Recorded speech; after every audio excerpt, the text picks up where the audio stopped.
Dear students, welcome back to another video from Effective Biology. In this video, we are going to learn about mammary glands. இந்த portion 12th ஸ்டூடெண்ட்ஸ்க்கும் NEET எக்ஸாமுக்கு prepare பண்ணுற students இவங்க ரெண்டு பேர்த்துக்கும் ரொம்ப யூஸ்ஃபுல்லாக இருக்கும்னு நினைக்கிறேன். படிக்கும்போது லெசன் இந்த வீடியோவை கவனிக்கும்போது புக்கை எடுத்து வச்சு இம்பார்ட்டண்ட் பாயிண்ட்ஸ் எல்லாம் சொல்லும்போது அதை நோட் பண்ணிக்கோங்க. Now we will see about mammary glands. The mammary glands are modified sweat glands present in both sexes. Mammary gland அப்படிங்கிறது ஒரு மாடிஃபைடு ஆன ஒரு ஸ்வெட் கிளாண்ட், வியர்வை சுரப்பிகள் தான் மேமரி கிளாண்டாக சேஞ்ச் ஆகிருக்கு. இந்த மேமரி கிளாண்டு ப்ரெசன்ட் இன் மேல் அண்டு ஃபீமேல். இது மேலுக்கும் இந்த மேமரி கிளாண்ட் ப்ரெசன்ட் ஆகிருக்கு, ஃபீமேலுக்கும் ப்ரெசன்ட் ஆகிருக்கு. But in male it is in rudimentary in stage. Rudimentary அப்படின்னாவே அன்டெவலப்டு ஸ்டேஜில் இருக்கும், இம்மெச்சூர் கண்டிஷனில் இருக்கும். நல்லா வளர்ச்சி அடையாத ஒரு பாகம், ஒரு பார்ட்டாக இந்த மேமரி கிளாண்டு மேலில் வந்து ப்ரெசண்ட் ஆகிருக்கும். Functional in the female. ஆனால் ஃபீமேலில் நல்லா வளர்ச்சி அடைந்து நல்லா மெச்சூர் ஆகி ஃபங்க்ஷனல் ஸ்டேஜில் ஃபீமேலில் ப்ரெசண்ட் ஆகிருக்கும். The mammary glands are present both male and female. It is rudimentary in male and functional in the female. A pair of mammary glands is located in the thoracic region. எத்தனை glands வந்து mammary glands present ஆகிருக்கும்? A pair. Right and left சைடில் 2 set of mammary glands are present in the thoracic region. thoracic regionல present ஆகிருக்கும். அதுவும் பர்டிகுலராக the thoracic region is covered by ribs இல்லையா, விலா எலும்பு அதில் இருக்குது. செகண்ட்லேருந்து 6th ரிப்ஸ் வரைக்கும் இந்த மேமரி கிளாண்ட் வந்து ப்ரெசண்ட் ஆகிருக்கும். நம்ம புக்கில் இது கொடுக்கல, பட் இது நோட் பண்ணிக்கோங்க. செகண்ட்லேருந்து 6th ரிப்ஸ் வரைக்கும் இந்த மேமரி கிளாண்ட் வந்து ப்ரெசண்ட் ஆகிருக்கும், which is located in the thoracic region. It contains glandular tissue and variable quantities of fat with a medium nipple surrounded by a pigment area called areola. ஆக்சுவலாக இது வந்து ஒரு glandular tissues. The mammary glands are made up of glandular tissues and என்ன இருக்கும் அப்படின்னா variable quantities of fat வந்து present ஆகிருக்கும். The fat is present depends upon the persons. அதாவது ஒவ்வொரு பர்சன்ஸ்க்கு தகுந்த மாதிரி இந்த ஃபேட் டெபாசிட்ஸ் வந்து ப்ரெசண்ட் ஆகிருக்கும்.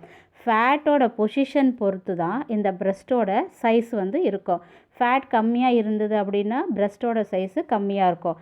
அதே மாதிரி அந்த குவான்டிட்டிஸ் ஃபேட் அதிகமாக இருந்தது அப்படின்னா பிரஸ்ட் சைஸ் வந்து பெருசாக இருக்கும். So the breast size is depends upon the fat. Then medium nipples are present. Nipples வந்து இந்த மிடில் வந்து ப்ரெசண்ட் ஆகிருக்கு. ஓகேவா, நிப்பிள் அப்படின்னாவே பால் காம்பு. It is surrounded by the pigments are called areola. இந்த ஏரியோலா அப்படின்ற பிக்மெண்ட் வந்து அந்த பிளேஸ் வந்து பிளாக் கலரில் இருக்கும். ஏன்னா பிகாஸ் அந்த இடத்துல பிக்மெண்ட்டு பிளாக் கலரில் இருக்கும். ஓகேவா, அந்த ஏரியோலாங்கிற பிளேஸில் பார்த்தீங்கன்னா surrounded by the pigments. That areola, a small circular area, in particular the ring of pigmented skin surrounded a nipple, which facilitate suckling. இது எதுக்கு யூஸ் ஆகுது அப்படின்னா பேபி வாய் வச்சு சக் பண்ணுறதுக்கு தகுந்த மாதிரி இது ரொம்ப யூஸ்ஃபுல்லாக இருக்கும். The areola also contains sebaceous glands to provide lubricating for the nipple during nursing. இந்த போர்ஷன் ஏரியோலா அப்படிங்கிற போர்ஷன் இருக்கிறதுனால தான் அந்த ஏரியாவில் இருக்கக்கூடிய செபேசியஸ் கிளாண்டு ஆயிலை வந்து செக்ரீட் பண்ணும். இந்த ஆயிலோட மெயின் ஒர்க்கு என்ன அப்படின்னா இது வந்து ஒரு செபம் அப்படிங்கிற ஒரு ஆயிலை செக்ரீட் பண்ணுறதுனால அந்த இடத்துல வளவளப்பு தன்மை வந்து இருக்கும். பேபி வந்து ஷக் பண்ணும்போது ஈஸியாக இருக்கும். இல்லை அப்படின்னா இந்த ஏரியாவில் அந்த செபியசிஸ் கிளாண்டு அது இல்லை அப்படின்னா என்னாகும் அப்படின்னா ட்ரை ஆகிரும் அந்த பிளேஸு. அப்போது அந்த நிப்பிள்ஸ் வந்து வெடிச்சு போயிடும். இப்போ வந்து நம்ம வின்டர் சீசன்லலாம் பார்த்தோம்னா நம்மளோட லிப்ஸ் எல்லாம் பார்த்திங்கன்னா வெடிச்சு புண்ணு மாதிரி ஆகிடுது இல்லையா, ஒரு சிலருக்கு அந்த மாதிரி இருக்கும். அதே மாதிரி தான் இந்த நிப்பிள்ஸ்லேயும் வெடிப்புத்தன்மை வராமல் இருக்கிறதுக்காக ப்ரொடெக்ட் பண்ணுறதுக்காக இந்த செபியசிஸ் கிளாண்டு வந்து ஏரியோலா அப்படிங்கிற ஒரு பார்ட்டோட மிக்ஸ் ஆகி இருக்குது. ஓகே, தென் நிப்பிள்ஸ் பார்த்தீங்கன்னா it is a small projection in which the mammary ducts of the female milk secreting in this area. சரியா? இந்த நிப்பிள்ஸை வழியாக தான் மில்க் என்ன ஆகும்னா வெளியில் வந்து வரும். இது வரையும் உங்களுக்கு கிளியராக புரிஞ்சிருக்கும். Next, several sebaceous glands called the areolar glands are found on the surface and they reduce cracking of the skin of the nipples. So இந்த செபேசியஸ் கிளாண்டில் இருக்கக்கூடிய ஏரியோலார் கிளாண்ட் இருக்கு இல்லையா, இந்த ஏரியோலார் கிளாண்டோட சர்ஃபேஸில் பார்த்திங்கன்னா என்ன வரும்னா ஒரு ஆயில் வந்து செக்ரீட் ஆகிட்டே இருக்கும். செபம் அப்படிங்கிற ஒரு ஆயில் வந்து செக்ரீட்டே ஆகிருக்கும். It is useful to reduce cracking of the skin of the நிப்பிள்ஸில் வந்து வெடிப்பு ஏற்படாமல் பாதுகாக்கிறதுக்கு தான் இந்த ஆயில் வந்து ரொம்ப யூஸ்ஃபுல்லாக இருக்குது. Internally each mammary glands consist of 2 to 25 lobes. இதில் பார்த்திங்கன்னா 2லேருந்து 25 லோப்ஸ் வந்து ப்ரெசண்ட் ஆகிருக்கு. The lobes are embedded in the breast fatty and fibrous tissue. இது எவ்வளோ இருக்குன்னா 2லேருந்து 25 வரைக்கும் ப்ரெசண்ட் ஆகிருக்கும். These lobes are formed in the clusters like a bunches of grapes. இதை பார்க்குறதுக்கு ஒரு bunch of grapes பார்க்குற மாதிரி சின்ன சின்னதாக இந்த லோப்ஸ் வந்து ப்ரெசண்ட் ஆகிருக்கும். Separated by fat and connective tissue. இது வந்துட்டு ஒவ்வொரு லோப்ஸும் 2லேருந்து 25 லோப்ஸ் ப்ரெசண்ட் ஆகிருக்குன்னு சொன்னோம் இல்லையா, இது பார்க்க எப்படி இருக்கும், ஒரு பஞ்ச் ஆஃப் கிரேப்ஸ் மாதிரி இருக்கும். இந்த ஒவ்வொரு பஞ்ச் ஆஃப் கிரேப்ஸ் ஒவ்வொரு லோப்ஸும் பார்த்திங்கன்னா separated by fat and connective tissue. இந்த ஒவ்வொரு லோப்ஸ்க்கு நடுவில் என்ன ப்ரெசண்ட் ஆகிருக்கும், ஃபேட் ப்ரெசண்ட் ஆகிருக்கும் as well as connective tissues are present. Each lobes is made up of lobules which contain acini and alveoli lined by epithelium cells. இதில் பார்த்திங்கன்னா என்ன ப்ரெசண்ட் ஆகிருக்கும்னா இந்த 2லேருந்து 25 வரைக்கும் இருக்கக்கூடிய lobes again divided into again made up of it is lobules. It is known as lobules. இது லோபியூல்ஸை பிரியும். இதுக்குள்ளே என்ன ப்ரெசண்ட் ஆகிருக்கும், ஈச் அண்ட் எவ்ரி லோபியூல்ஸ்குள்ளே என்ன ப்ரெசண்ட் ஆகிருக்குன்னா அசினி ஆர் ஆல்வியோலை அப்படிங்கிற ஒரு செல்லு. இந்த ஆல்வியோலைக்குள்ளே என்ன ப்ரெசண்ட் ஆகிருக்குன்னா எபிதீலியல் அப்படிங்கிற ஒரு செல்லு வந்து ப்ரெசண்ட் ஆகிருக்கும். இந்த எபிதீலியல் செல்லில் தான் மில்க் வந்து செக்ரீட் ஆகும். That epithelial cells are secreting the milk. கிளியராமா? ஃபஸ்ட்டு 2லேருந்து 25 லோப்ஸ் இருக்குது. இந்த லோப்ஸ் வந்து மேடப் ஆஃப் லோபியூல்ஸு. இந்த லோபியூல்ஸ்குள்ளே என்ன ப்ரெசண்ட் ஆகிருக்கு, அசினி இல்லைன்னா otherwise known as alveoli present ஆகிருக்கும். இந்த ஆல்வியோலைக்குள்ளே என்ன ப்ரெசண்ட் ஆகிருக்கும் அப்படின்னா எபிதீலியல் செல்ஸ் வந்து ப்ரெசண்ட் ஆகிருக்கும். இப்போ இந்த ஆல்வியோலை அப்படின்னாவே alveoli are a few millimetre in size and form cavity in the breast. இது பிரஸ்ட்டுக்குள்ளே ஒரு கேவிட்டியை க்ரியேட் பண்ணி வைக்கும். எதுக்கு அப்படின்னா to store the milk. These cavities filled with milk creating cells. இதை கிரியேட் பண்ணக்கூடிய அந்த மில்கை கிரியேட் பண்ணக்கூடிய செல்ஸ் தான் epithelial cells. When the alveoli combine they are called lobules. இந்த ஆல்வியோலை ப்ளஸ் அசினி இதெல்லாம் சேர்ந்தது தான் என்னது, எபிதீலியல் செல்ஸ். இதெல்லாம் சேர்ந்தது தான் lobules. Cells of the alveoli secrete milk. இது வந்து ரொம்ப இம்பார்ட்டன்ட் 1 மார்க் கொஸ்டின்ஸு. எந்த இடத்துல வந்து மில்க் வந்து செக்ரீட் ஆகும், ஆல்வியோலையில் இருக்கக்கூடிய செல். என்ன செல் ஆல்வியோலையில் இருக்குது, it is lined by epithelial cell இல்லையா. அப்போது that epithelial cells are secreting milk. அந்த செல்லு வந்து ஆல்வியோலைக்குள்ளே இருக்கிறதுனால தான் இங்கே நமக்கு என்ன லைன் கொடுத்துருக்காங்க, cells of the alveoli secreting milk. இப்போ சப்போஸ் மில்க் வந்து எங்கே செக்ரீட் ஆகுதுன்னு வந்து ஆல்வியோலை, லோபு இல்லைனா வந்து மேமரி கிளாண்ட் இப்படி ஆப்ஷன்ஸ் கொடுத்தாங்கன்னா ஆல்வியோலை தான் எழுதணும். பட் பர்டிகுலராகவே அந்த செல்ஸோட நேமை மட்டுமே எபிதீலியல் செல்ஸ், மயோகார்டியேட்டட் செல்ஸ் இந்த மாதிரி ஏதாவது ஒரு செல்ஸோட நேம்ஸ் வந்து கொடுத்து கேட்டாங்க அப்படின்னா epithelial cells is the answer. The alveoli opens into the mammary tubules. இந்த ஆல்வியோலை எங்கே ஓப்பன் ஆகுது, it is open into mammary tubules. இது மேமரி டிபியூல்ஸில் போயிட்டு ஓப்பன் ஆகும். இந்த மேமரி டிபியூல்ஸ் வந்து பால் நுண்குழல்கள் அப்படின்னு சொல்லுவாங்க. பால் எல்லாம் மில்க் எல்லாம் செக்ரீட் ஆகி அந்த வழியாக வந்து எடுத்துகிட்டு போகும். The tubules of each lobes join to form mammary duct. இதெல்லாம் சேர்ந்து தான் என்னவா ஃபார்ம் ஆகும், ஒரு மேமரி டக்டாக ஃபார்ம் ஆகுது. several mammary ducts join to form a wider mammary ambula. இந்த mammary duct எல்லாம் சேர்ந்து தான் mammary ambula வந்து ஃபார்ம் ஆகுது, which is connected to the lactiferous ducts in the nipples. Okay. So first நம்ம என்ன பார்த்தோம், லோப்ஸில் இருந்து லொபியூல்ஸ் ஃபார்ம் ஆகும், லொபியூல்ஸ்லேருந்து மேமரி ஆல்வியோலை ஃபார்ம் ஆகுது, மேமரி ஆல்வியோலையிலேருந்து மேமரி டிபியூல்ஸ் வந்துட்டு மேமரி டக்டை ஃபார்ம் பண்ணுது. இந்த மேமரி டக்ட் எல்லாமே சேர்ந்து மேமரி ஆம்புலாவாக வந்து ஃபார்ம் ஆகும். இது எல்லாமே ஒன்று சேர்ந்து லாக்டிஃபரஸ் டக்டாக ஃபார்ம் ஆகும். இந்த லாக்டிஃபரஸ் டக்ட்ஸு என்ன பண்ணும் அப்படின்னா மில்க் எல்லாமே ஒன்று சேர்ந்து அது லாக்டிஃபரஸ் சைனஸ் அப்படிங்கிற ஒரு மில்க் ரிசர்வாயரை ஃபார்ம் பண்ணோம். The nipples each lactiferous ducts expand to form a lactiferous sinus. இந்த லாக்டிஃபரஸ் சைனஸ் அப்படிங்கிற பிளேஸில் தான் மில்க் செக்ரீட், அந்த எபிதீலியல் செல்லில் செக்ரீட் ஆகிற மில்கெல்லாம் இந்த வழியாக வந்து எங்கே ஸ்டோர் ஆகும், எது வழியாக வருது, mammary duct, mammary ampulla, lactiferous duct, இது வழியாக அந்த மில்க் வந்து எங்கே வந்து ஸ்டோர் ஆகுது, லாக்டிஃபரஸ் சைனஸ் அப்படிங்கிற ஒரு பார்ட்டில் ஸ்டோர் ஆகுது. அதனால் இந்த லாக்டிஃபரஸ் சைனஸை ரிசர்வாயர் ஆஃப் மில்க் அப்படின்னு சொல்கிறோம். ஸோ எப்போ வந்து பேபி சக் பண்ணுமோ, பால் வந்து சக் பண்ணும்போது இந்த ரிசர்வாயில் இருந்து பேபிக்கு மில்க் வந்து போய் சேரும். Each lactiferous ducts open separately by the minute pore on the surface of the nipples. இந்த லாக்டிஃபரஸ் டக்ஸ் வந்து பார்த்திங்கன்னா ஓப்பன்ஸ் வந்து இந்த நிப்பிள்ஸில் வந்து ஓப்பன் ஆகும். Each and every lactiferous ducts are separately open in the minute pores are called nipples. இந்த நிப்பிள்ஸில் போய் எல்லாமே ஓப்பன் ஆகும். Normal development of the breast begins at the puberty at the progress which changes during each menstrual cycle. ஒவ்வொரு menstrual cycle போதும் பார்த்திங்கன்னா பிரஸ்ட்டில் ஒரு சில சேஞ்சஸ் வந்து நடக்கும். But the changes of the breast when it will begins அப்படின்னா after the puberty, adolescent stage வந்ததுக்கப்புறம் தான் பிரஸ்ட்டில் பார்த்திங்கன்னா சேஞ்சஸ் வந்து நடக்கும். The normal development of the breast begins at the puberty and progress with changes during the menstrual cycle.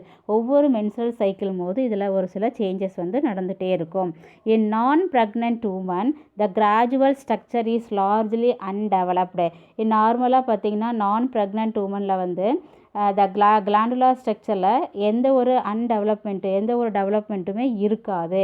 ஏன்னா because of the estrogen and progesterone hormone வரக்கூடிய ஒரு changes. இதில் நான் ப்ரெக்னெண்ட்டாக இருக்கும்போது பால் சுரப்பிகளில் எந்த ஒரு சேஞ்சஸும் நடக்காது.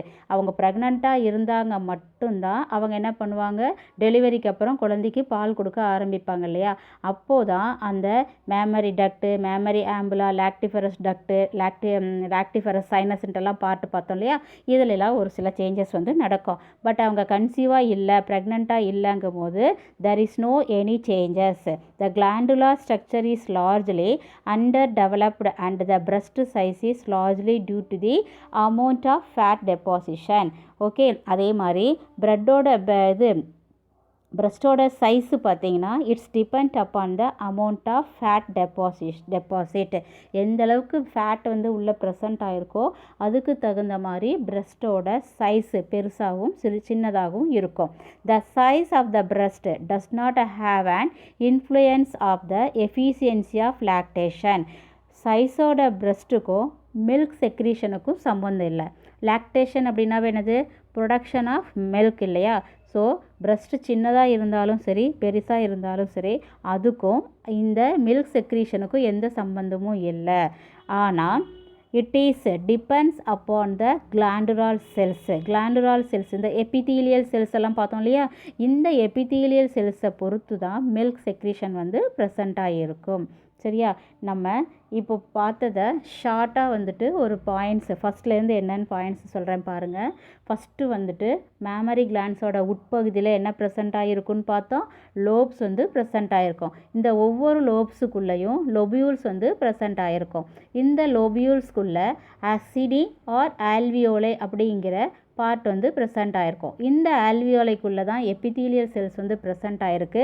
This epithelial cells are useful for the milk secretion. இங்கே தான் மில்க் வந்து செக்ரீட் ஆகும். தட் மேமரி ஆல்வியோலை திரும்பவும் எங்கே ஓப்பன் ஆகும், மேமரி டிபியூல்ஸ்குள்ளே போய் ஓப்பன் ஆகும். இந்த மேமரி டிபியூல்ஸ், ஒவ்வொரு மேமரி டிபியூல்ஸும் மேமரி டக்டை வந்து ஃபார்ம் பண்ணும். ஒவ்வொரு லோபியூல்ஸில் இருந்து வரக்கூடிய பால் நுண்குழல்கள்லாம் என்ன ஆகும்னா மேமரி டக்ட்டு பால் நாளமாக மாறி வரும். இந்த பால் டக்ட்டு மேமரி டக்ட்டு என்ன ஆகும் அப்படின்னா மேமரி ஆம்புலாக்குள்ளே போய் உருவாகும். இந்த மேமரி ஆம்புலா என்னவா மாறும் லாக்டிஃபரஸ் டக்ட்டுக்குள்ளே போய் கனெக்ட் ஆகும். இந்த ஒவ்வொரு லோபியூல்ஸும் லாக்டிஃபரஸ் டக்டை வந்து ப்ரொடியூஸ் பண்ணுது இல்லையா, உருவாக்குது இல்லையா.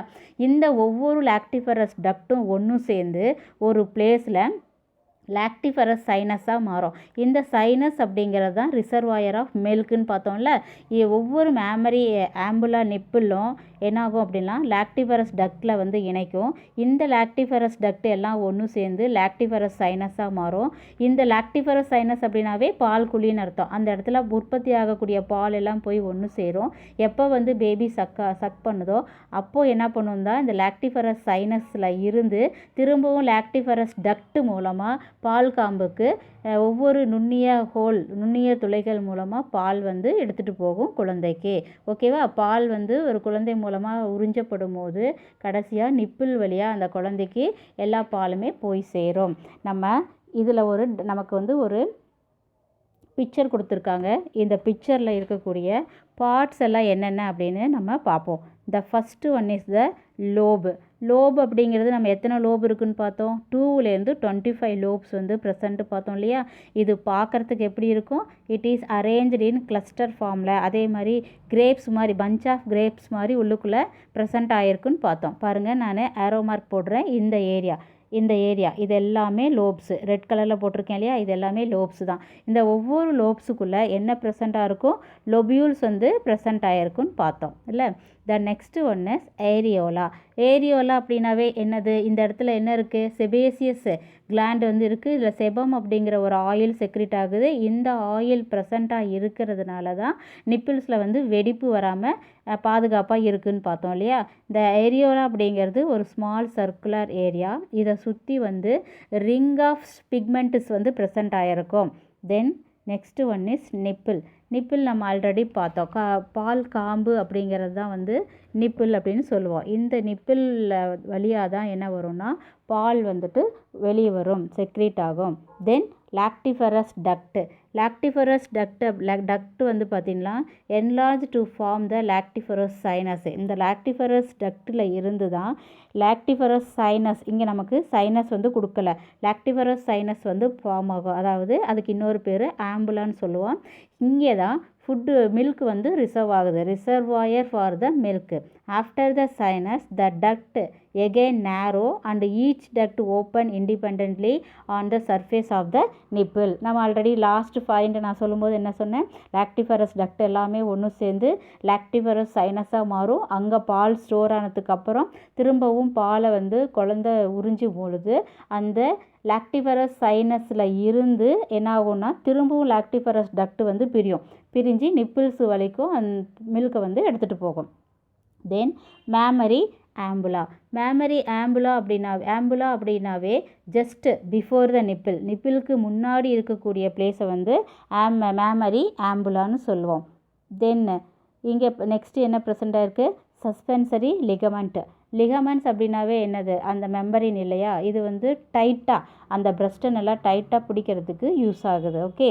தென் அடிப்போஸ் டிஷ்யூ அப்படின்னாவே என்ன வந்து அங்கே செக்ரீட் ஆகும்னா the major endocrine gland of the breast and secrete many growth factors and enzyme. இந்த இடத்துல பால் சுரக்கிறதுக்கு தேவையான என்சைமு அதே மாதிரி growth factors எல்லாம் இங்கே செக்ரீட் ஆகும். இது வந்து ஒரு மேஜர் எண்டோக்ரைன் சிஸ்டமாக பிரஸ்ட்டில் வந்து ஒர்க் ஆகுது.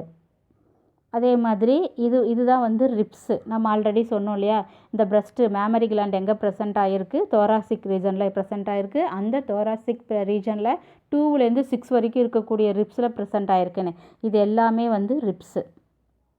தென்னு இங்கே வந்து மசில்ஸ் வந்து ப்ரெசென்ட் ஆகிருக்கும். நான் பாருங்கள் ஏரோ மார்க் போடுறேன். இதெல்லாமே மசில்ஸ் பிட்வீன், இந்த இடமெல்லாமே மசில்ஸ் பிட்வீன் த ரிப்ஸு. ஒவ்வொரு ரிப்ஸுக்கு நடுவில் மசில்ஸ் ப்ரெசென்ட் ஆகிருக்கு. இந்த எல்லோ கலரில் இருக்கிறது எல்லாமே என்னது, ஃபேட்டு. எல்லோ கலரில் இருக்கிறது எல்லாமே ஃபேட்டு. அதே மாதிரி இங்கே பாருங்கள், இங்கே ஒரு ஏரோ மார்க் போடுறேன். இந்த மசில்ஸ் இருக்கு இல்லையா, இந்த ஏரியா இது ஃபுல்லாகவே பார்த்திங்கன்னா பெக்டாரலிஸ் மசில்ஸ் அப்படின்னு நேமு. இந்த நம்மளுடைய பெக்டிக் போன் இருக்கு இல்லையா, இந்த போன்லேருந்து வரக்கூடிய மசில்ஸ் தான் மேமரி கிளாண்டை டைட்டாக பிடிச்சி வச்சுருக்கு. இவ்வளோ நேரம் நம்ம பார்த்தது mammary glands. I hope you understand this topic. Thanks for watching. Kindly like, share and subscribe our channel to get the upcoming videos. Have a fabulous day.